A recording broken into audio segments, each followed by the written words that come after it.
আসসালামু আলাইকুম। বাংলার সংবাদে সবাইকে স্বাগত জানাচ্ছি। আমি নাইম ফাথুম মুবিন। সংবাদ শিরোনাম। বাংলাদেশের সর্বশেষ গুরুত্বপূর্ণ আপডেট সংবাদে আপনাকে স্বাগত। শুরুতেই সংবাদ শিরোনাম, পরে বিস্তারিত। প্রথমেই জানাবো সীমান্তের অভ্যন্তরে ভারতীয় চোরাকারবারি, বিজিবির গুলিবর্ষণ। সাতক্ষীরা সীমান্তে ভারতীয় চোরাকারবারিদের লক্ষ্য করে গুলিবর্ষণ করেছে বর্ডার গার্ড অব বাংলাদেশ বিজিবির সদস্যরা। আজ ভোররাতে সাতক্ষীরার তলৈগাছা সীমান্তে এই ঘটনা ঘটে। তবে বর্তমানে সীমান্ত পরিস্থিতি সম্পূর্ণ শান্ত রয়েছে বলে জানিয়েছে বিজিবি।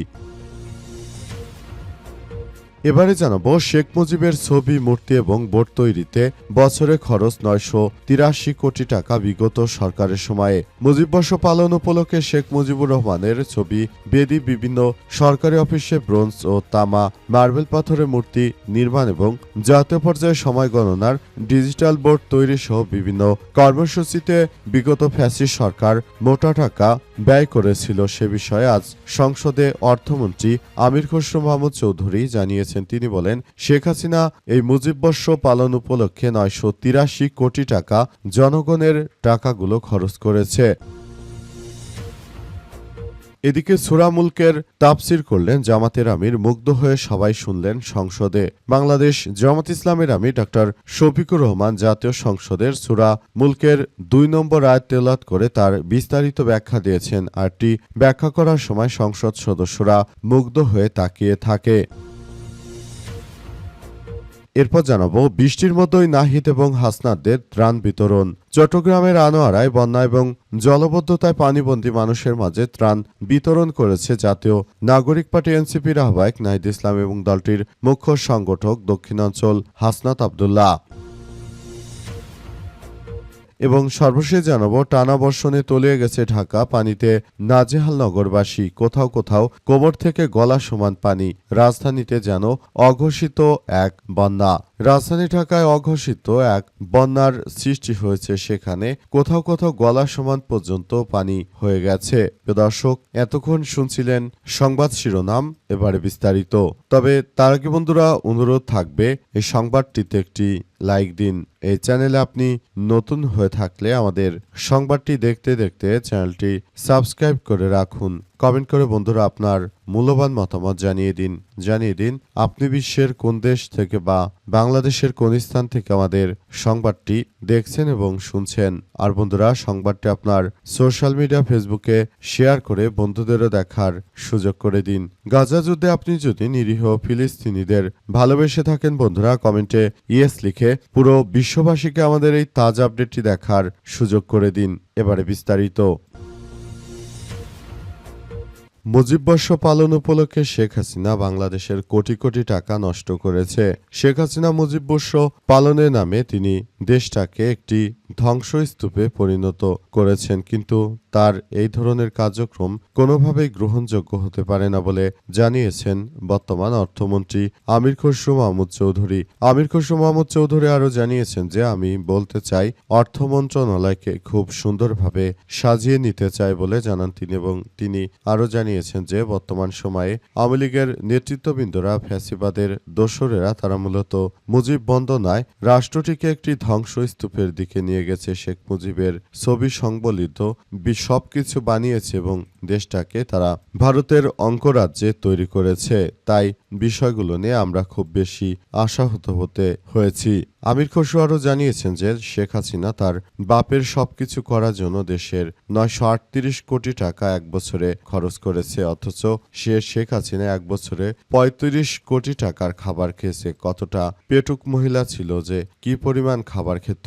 এছাড়া তিনি জানিয়েছেন যে 4% ব্যাংক সুদে নতুন উদ্যোক্তাদের 10 লক্ষ টাকা পর্যন্ত আসলে ঋণ দেওয়া হবে বলে এমন কথা জানিয়েছেন তিনি। সীমান্তের অভ্যন্তরে ভারতীয় চোরাকারবারি, বিজিবির গুলিবর্ষণ।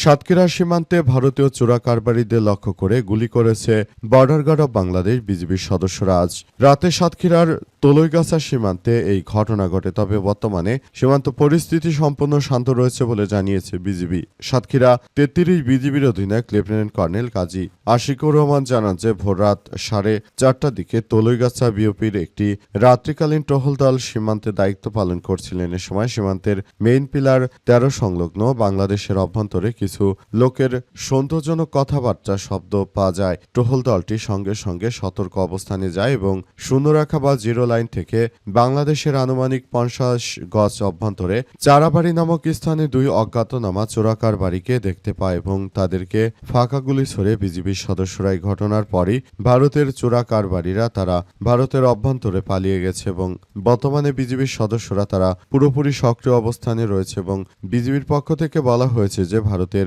হিন্দুত্ববাদী কুখ্যাত সন্ত্রাসীরা তারা যতই বাংলাদেশের বিরুদ্ধে ষড়যন্ত্র করতে চেষ্টা করুক না কেন তাদের কোনো ধরনের ষড়যন্ত্রই আর কাজে লাগবে না বলে জানানো হয়েছে। বিজিবির পক্ষ থেকে আরো বলা হয়েছে যে কোনো মূল্যে আমরা এই ধরনের সন্ত্রাসী কার্যক্রমগুলোকে পুরোপুরি আমরা পরিহার করব বলে উল্লেখ করা হয়েছে এবং সবকিছুকে সুন্দরভাবে গড়ে তোলার মধ্য দিয়ে সবাইকে এগিয়ে যাওয়ার প্রতি উদাত্ত আহ্বান জানানো হয়েছে। সূরা মুলকের তাফসির করলেন জামাতের আমির, মুগ্ধ হয়ে শুনলেন সংসদ সদস্যরা। বাংলাদেশ জামাত ইসলামের আমির ডক্টর শফিকুর রহমান সংসদে পবিত্র কোরআনের সূরা মুলকের ২ নম্বর আয়াত তিলাওয়াত করে তার বিস্তারিত ব্যাখ্যা দিয়েছেন। সেটা মুগ্ধ হয়ে শুনছিল সদস্যরা। জামাতের আমির বলেন, আল্লাহ তাআলাই মহান সত্তা, যিনি মানুষের মৃত্যু এবং জীবন উপহার দিয়েছেন।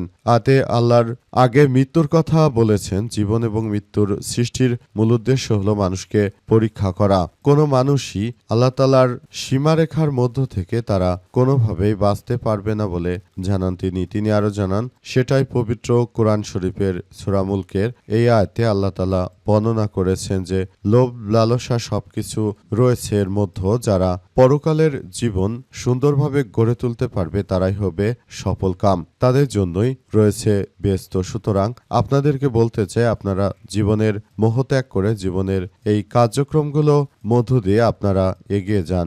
যদি আপনারা এটা করতে পারেন সেক্ষেত্রে আমরা সবাই খুবই উপকৃত হতে পারবো। আরও উল্লেখ করা হয়েছে যে কোনো মূল্যে এই সমস্যাগুলোকে খুব গুরুত্ব সহকারে দেখভাল করতে হবে এবং পুরো বিষয়গুলো নিয়ে সবাইকে একসঙ্গে কাজ করা উচিত। জামাতের আমির আরও জানিয়েছেন যে আমরা বিরোধী দল হতে পারি কিন্তু আপনাদের শত্রু নয়। তাই জাতীয় সংসদে আপনাদের যেমন গুরুত্ব রয়েছে আমাদেরও গুরুত্ব রয়েছে। আমরাও রাষ্ট্র কাঠামো কিভাবে ভালোভাবে চলে, জনগণ কিভাবে দেশের প্রতি আরো ভালো দায়িত্ববোধ পালন করে সেই বিষয়গুলো সরকারকেই কার্যক্রম চালিয়ে দেখতে হবে বলে জানান তিনি এবং সে অনুযায়ী কাজ করার জন্য উদাত্ত আহ্বান জানিয়েছেন।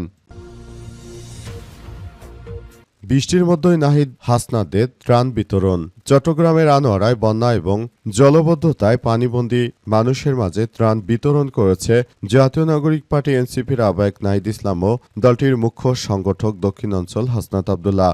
আজ উপজেলার ৩ নম্বর রায়পুর ইউনিয়নের দোভাষী বাজার এলাকায় এই ত্রাণ সামগ্রী বিতরণ করা হয়। ত্রাণ বিতরণ শেষে উপস্থিত সাংবাদিকদের সঙ্গে আলাপকালে দেশের বর্তমান বন্যা পরিস্থিতি এবং সরকারের ভূমিকা নিয়ে কথা বলেন নাহিদ ইসলাম।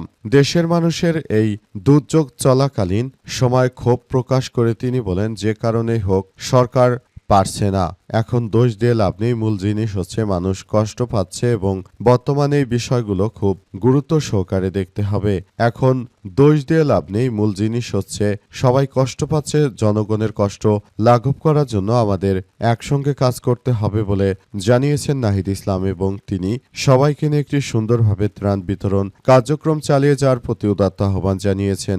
সরকারের প্রতি তিনি জানিয়েছেন যে সরকারকে অবশ্যই সব বিষয়গুলো নিয়ে খুব গুরুত্ব সহকারে কার্যক্রম চালিয়ে যাওয়া উচিত। সরকার যদি ত্রাণের বিষয়গুলো ভালোভাবে আসলে কার্যক্রম চালাতে না পারে তাহলে সেটি বিষয়গুলো খুব বড় ধরনের এক ঘটনার মধ্য দিয়ে চলে যাবে এবং এটি সবার জন্য খুব দুঃখজনক ব্যাপার হয়ে দাঁড়াবে। তাই এখনই বিষয়গুলো আসলে সবার জন্য খুব গুরুত্ব সহকারে কার্যক্রম চালিয়ে যাওয়া উচিত বলে বিষয়গুলো নিয়ে খুব গুরুত্ব সহকারে কার্যক্রম চালানো হচ্ছে।